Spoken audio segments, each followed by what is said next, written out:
춥지. 추운 겨울이네요. 그래요. 쌍화탕 얘기를 좀 해보려고 해요. 네. 그죠? 그 우리 여름의 생리차만큼이나 유명한 겨울철의 쌍화탕이라는 약재가 있죠. 돼요. 이 쌍이라는 게 결국 더불어서 쌍으로 쌍쌍바. 이렇게 맞아요. 두 개. 1 플러스 1처럼. 네.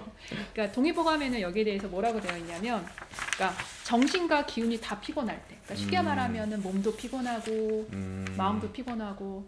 네. 저 같은 경우인데 지금 그렇구나. 네. 동의보감은 그랬어요. 저는 네. 거기 쌍은 기와 혈이 다 약해질 때. 그것도 있어요. 네, 그러니까 정신과 기운이 일단 다 피곤하고 기와 혈이 다 상한 상태일 맞아. 때, 그리고 혹시 힘든 일을 하고 나서 몸이 많이 지쳤을 때, 그랬을 때 이제 먹는 탕이라고 되어 있거든요. 네. 그러니까 여기서 기혈을 쌍으로 보한다. 그렇죠. 네. 그런 의미예요. 쌍화탕이 유독 이렇게 뭐 사계절 다 하지만 겨울철에 많이 추천되는 이유가 있을까요? 쌍화탕의 유래를 보면 이게 단독으로 만들어진 처방이 아니라 합방되어 있는 처방이거든요.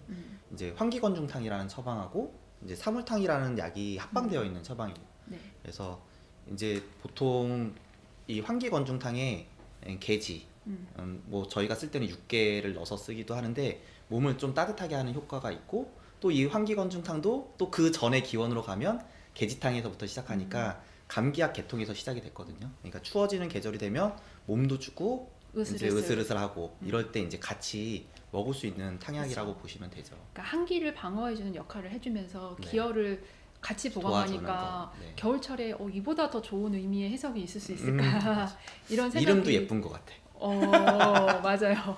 맞아요. 그래서 이게 겨울철 하면 쌍화탕을 많이 추천하게 되는 거고요. 그래서 뭐 논문도 한번 찾아봤어요. 그랬더니 네, 그래? 참 부지런하니까 쌍화탕에 대해서 보면은 항염증 작용에 대한 연구 있고요. 그 다음에 진통 작용, 항경련 효과, 그 다음에 운동 피로 회복. 그렇죠. 이 쌍화탕에 들어가는 약재에 대해서 말씀드릴게요. 쌍화탕은 백작약, 황기, 청궁, 숙지황, 육개 등의 약재로 구성되어 있어요. 이 쌍화탕에 들어가는 재료 중에서 아까 뭐 사물탕에 들어가는 당귀나 이런 것들이 혈을 보강하는 역할을 해줄 거고, 네. 그다음에 황기가 기를 보강을 해줄 거고, 네. 그렇죠. 그다음에 또 작약이라는 약재가 들어가잖아요. 네. 이 작약이 근육이 근육통, 뭉친 거, 복통. 근육통 이런 것들을 좀 이렇게 이완시켜주는, 풀어주는 역할을 해주고, 맞아. 네. 그런 역할을 해줘서 생각해보면 겨울철에 막 춥고 움츠리고 으슬으슬하고 막 이럴 때 딱이 저희가 많이 추천하는 그런 방제라고 할 수 있어요.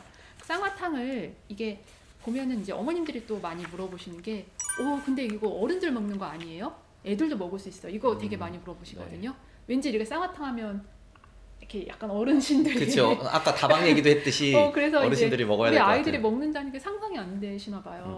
네. 근데 보통 이제 어르신들이 먹을 때는 이제 허로라고 하죠. 그러니까 뭐 피곤하고 너무 지치고 할 때 드셨으니까. 그런데 애들도 똑같단 말이에요. 그러니까 감기가 오래 간다든지 뭐 큰 병을 앓고 난 다음에 그다음에 이럴 때. 애들도 지치니까. 맞아요. 얼마나 열심히 놀아요. 뭐 밤에 밤늦게까지 안 자고 피로하고, 그리고 애들이 또 열 조절이 잘 안 되다 보니까 땀이 났다가 식다가 이런 경우가 또 많잖아요. 그래서 여기 이제 뭐 환기가 들어갔지만 이제 좀 비리비리한 애들이 식은땀 같은 거 이제 많이 흘릴 때도 이제 원래 환기건중탕이라는 약 자체가 애들 보약으로도 많이 쓰이는 약이기 때문에 당연히 뭐 쌍화탕이 애들이 먹을 수 있는 약이 되는 거죠. 네, 여기서 하나 짚고 넘어갈 거. 쌍화탕은 감기약은 아니다. 네. 그러니까 네, 아까 말씀해 주셨는데 그쵸. 네. 쌍화탕 먹으면 감기가 낫는다고 생각하시는 경우가 있어요. 맞아요. 얘기 좀 조금 해주세요. 그러니까 쌍화탕 자체가 감기 처방은 아니라는 거예요. 그러니까 몸이 피곤하고 뭐 감기 오슬오슬 올 때 먹을 수는 있는데, 내가 몸살 감기가 걸렸어 라고 하면 저희가 이 쌍화탕하고 페독산이라는 약이, 페독산은 이제 감기 감기약, 치료하는 네. 대표적인 약이거든요. 섞여 있는 쌍페탕이라는 약이 있어요. 이거 약국 가시면 이렇게 쌍화탕 말고 쌍페탕, 뭐 쌍금탕 이런 약들이 다 있거든요. 그래서 쌍페탕은 감기에 효과가 있을 정도로 조금 더 효과가 있는 거고, 뭐 쌍금탕 같은 경우에는 이게 쌍화탕이 원래 좀 소화기도 안 좋고 허약한 사람한테 먹을 수 있는 약이기는 하지만 먹고 나서 속이 좀 안 좋거나 좀 설사를 하는 사람들이 있을 수 있어요. 거기에 이제 들어가는 사물탕, 당귀, 청궁 이런 것들이 네. 변을 좀 물러지게 하고 소화 기능이 많이 약한 경우에는 그거를 흡수를 못 해내는 맞아요. 경우가 있어요. 그러니까 쌍화탕도 사실은 어떻게 보면 이게 우리가 음료로도 많이 알고 있지만 일정한 농도 이상으로 쓰게 되면 얘도 약은 약인 약이죠. 거거든요. 네. 그래서 사실 뭐 모든 사람한테 다 맞는 약이 있다고 말할 수는 없고 이제 만약에 이걸 먹었는데 변이 많이 물러지거나 소화가 안 되는 경우는 그거는 한의사의 진찰을 받아보는 게 사실 좋기는 좋아요. 네. 그래서 그 저희가 이제 쌍화탕의 형태가 우리가 생각하는 건 차의 형태잖아요. 네. 그리고 이렇게 파우치에 담겨 있는 그런 이런 한방 차의 또 형태도 요즘 있고. 보니까 이제 가루 형태로 되어 있어가지고 많이 인터넷이나 이런 곳에서 많이 팔더라고요. 그리고 네. 연조 X 그런 네. 형태도 있어요. 네. 그래서 이제 연조 X 같은 경우에는 아이들은 우리는 이제 한방차를 즐기는데 아이들 같은 경우에는 잘 못 즐기니까. 맞아요. 네. 또 양도 많고. 그래서 네. 조금은 가볍게 이렇게 짜서 먹을 수 있게 나온 형태. 그러니까 점점 한약들의 제형이 많이 바뀌는 것 같아요. 맞아요. 좀 편하게 먹을 수 좀 있게. 먹기 좋게. 음. 사실 먹기 힘드니까. 네. 그래서 만약에 양 때문에 좀 부담스러운 아이라면 그런 식의 연조 X도 한번 좀 해보시면 도전해 보시면 좋을 것 맞아요. 같고요.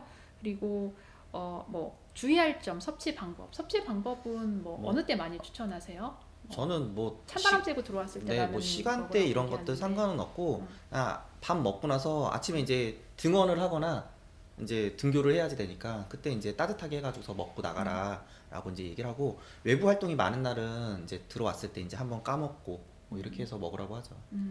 그리고 뭐 주의사항은 아까 잠깐 얘기가 나왔지만 이게 이제 보혈하는 조금은 무거운 성질의 약재들이 네. 많이 들어갔기 때문에 사실은 뭐 무조건 인터넷에서 사 먹는 건 좋은 것 같진 않아요. 그렇죠? 그래서 가급적이면 그래도 처방 받기 전에 이것도 처방이 필요한 품목이잖아요. 맞아요. 그래서 이제 가까운 한의원에서 한의사 선생님이랑 상담을 받고 뭐 저는 이 아이는 소화기가 너무 약한데 괜찮을까요? 뭐 이런 것들에 대해서 만약에 얘기하시면 또 거기에 대해서 적절하게 가감하거나 이럴 수도 있으니까 맞아요. 그렇게 해서 조금 상담 후에 섭취하면 제일 좋을 것 같기는 해요. 네.